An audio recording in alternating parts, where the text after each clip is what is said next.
बिस्मिल्लाहिर्रहमानिर्रहीम, अस्सलाम वालेकुम। मैं हूं वकार लाइक और आप देख रहे हैं इबरत न्यूज़। इबरत टेलीविज़न नेटवर्क की पूरी टीम की जानिब से दुनिया भर में मौजूद तमाम मुसलमानों को ईद उल फितर बहुत बहुत मुबारक हो। नाज़रीन, कराची समेत मुल्क भर में ईद उल फितर की नमाज़ की अदायगी का सिलसिला जारी है। हमने कराची के मुख्तलिफ मकामात का दौरा किया। हमने देखा कि ईद की नमाज़ से पहले मुसलमान बड़ी तादाद में फितराने की अदायगी के बाद ईदगाह ग्राउंड में तशरीफ़ लाए और नमाज ईद अदा करी। इस वक्त आप देख सकते हैं यहाँ पे बच्चे, बुजुर्ग, जवान बड़ी तादाद में मौजूद हैं जिन्होंने नमाज ईद अदा करी। और यहाँ पे हमने उलमाए कराम से बात करी ईद के हवाले से, उनका क्या कहना था, आइए देखते हैं। ये ईद के दिन खुशी का दिन है, लेकिन ये हमें अपने फ़लस्तीनी मज़लूम मुसलमान भाइयों की शिद्दत से याद दिला रहा है कि जिस तरह वो एक बेसर व सामानी के आलम में वहाँ पर कुफर से बरसरे पैकार हैं, और उन पर इस रमज़ान में भी और ईद के दिन में भी उन पर जो बमबारी और उन पर बर्बरियत का सिलसिला जारी रखे हुए हैं, हम उसकी शदीद मज़म्मत भी करते हैं और आलम इस्लाम के लिए दुआ गो भी हैं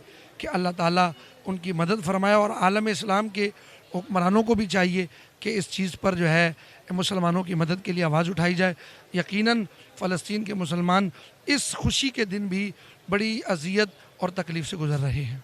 अच्छा, आज का खुशी का दिन है, ईद ज़ाहिर सी बात है मुसलमानों के लिए नफ़रतें ख़त्म करना, मोहब्बतों को बढ़ाना। तो उम्मत मुस्लिमा के लिए, पाकिस्तानियों के लिए, एक दूसरे के लिए क्या मैसेज देना चाहिए? मैसेज यही है कि जो रहमत आलम सल्लल्लाहु अलैहि वसल्लम ने हमें हुक्म फरमाया कि ईद का दिन है, तो जब गले मिले तो अपने गिलो शिकवों को भी दूर करें, मोहब्बतों को आम करें, प्यार को आम करें। और ईद की खुशी का यही पैगाम है कि दिलों से नफ़रतों को दूर करके बाहमी मोहब्बतें, चाहे किसी भी सतह से हों, ख़ानदानी सतह से हों, तंजीमात की सतह से हों, एक ओवरऑल पाकिस्तानी होने की हैसियत से, मुसलमान होने की हैसियत से एक दूसरे के साथ मोहब्बतों को बढ़ाएं और नफ़रतों को दूर फरमाएं।